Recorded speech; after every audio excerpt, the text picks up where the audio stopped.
Nasunog ang isang ancestral house at isang kotse sa UP Village, Quezon City kagabi. Yan ang unang balita ni EJ Gomez.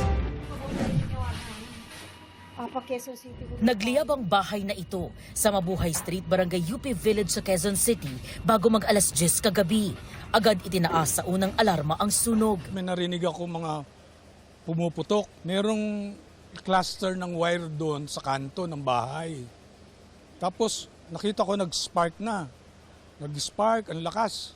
Pumuputok, nag-spark, tapos nasunog yung aircon. Pagkatapos, pumasok na sa loob ng kwarto. Nadama yung kabilang kwarto. Pagkatapos yung mga wire na nandito sa labas ng poste, nasunog na lahat. Ang lakas, ang bilis ng apoy. Natupok ang dalawang palapag ng ancestral home.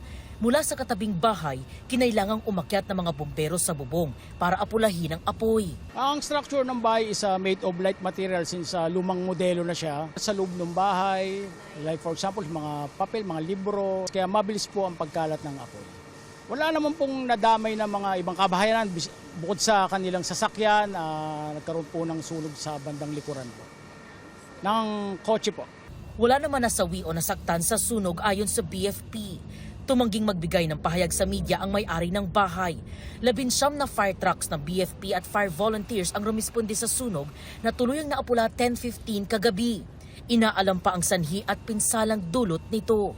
Ito ang unang balita. EJ Gomez, GMA News.